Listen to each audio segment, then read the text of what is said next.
Hello everyone, my name's Nick from nextstepnick.com, and today we're going to talk a bit about Wartile, which is now on PS4. So it's new on PS4, but it's been out on other consoles and PC for a while now. It's published by Playwood Games, and I'll tell you a bit more about them, but their site currently looks like this.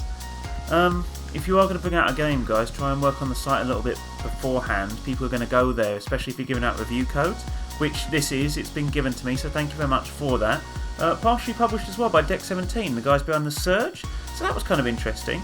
In regard to the gameplay, what you're basically doing is you've got your own pieces, like wooden pieces of Vikings and different Viking warriors and all these different people, and what you do is you upgrade their gear, you select them based on what the mission is, you unlock more as the game progresses of course, and then you go in, you fight against things like demons and skeletons from hell and things like that.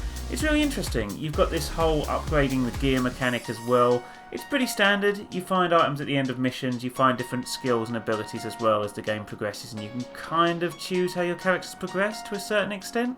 There's not a lot of freedom, but you can do bits and pieces to kind of customise them, and it does feel kind of nice. If you're playing a basic fight, it's alright. It's alright. It's not too bad, but when the fights get difficult later on, they're kind of fun. There's a bit of strategy going on and it's kind of interesting. There's very much like a Warhammer-esque feel to this in some ways. You know, you get advantages from height and you're moving the characters as actual figures. So that's quite nice. But at the same time, the game feels really low budget. At times it feels like a PS1 game. I mean, check this out as the briefing before the mission. Scraping metal and loud groans pull your men from their sleep. Undead warriors are roaming the shore, one of them in a skull-shaped helmet. "Run, or they'll flay us alive," a Viking whispers as he prepares for the onslaught. Do you see what I mean? The maps themselves are really, really attractive, and I feel like the graphics are rendered really nicely in regard to the actual combat. This is where the game kind of shines. But when it comes to things like the menu screens, the writing even, as silly as it sounds, you probably saw the locked font across the cards earlier. It just looks a bit cheap, and it just makes everything look a bit... I mean, like I say, when you're actually in combat, it's quite fun, and the vistas and the actual boards you're fighting on look really, really nice. But I feel like this looks at certain points, especially when it comes to the interface and the HUD, like a PlayStation 1 game. This reminds me a lot of the old PS1 games when it comes to, like I say, the HUD and those kind of elements. But it's a shame because there's the elements of a really nice game here. I mean, this is a basic fight here. I'm travelling through the map quite early on in the game, collecting different items, moving through caves and stuff like that to fight against these Droga and these skeletons that are basically rising from the dead to fight me. And it's kind of interesting, but at the same time, it just loses it on those little bits of polish.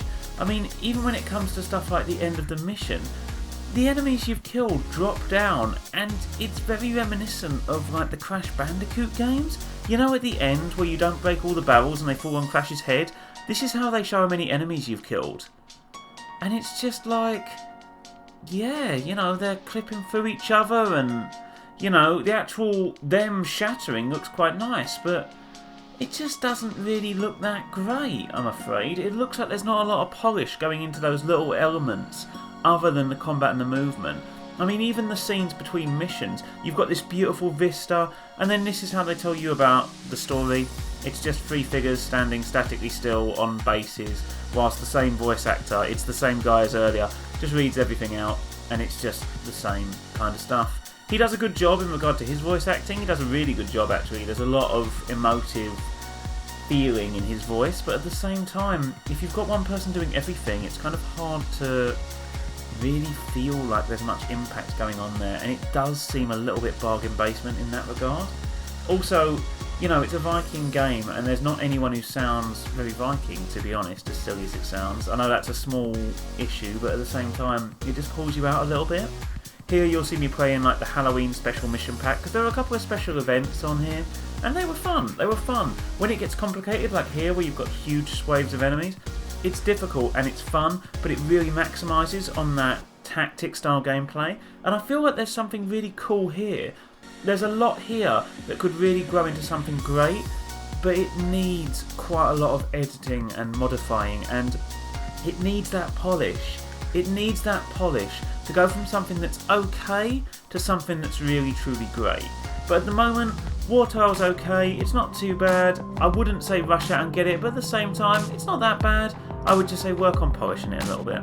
Anyway, thank you very much guys for tuning in. Please don't forget to like, share and subscribe, and hopefully I'll catch you again very soon.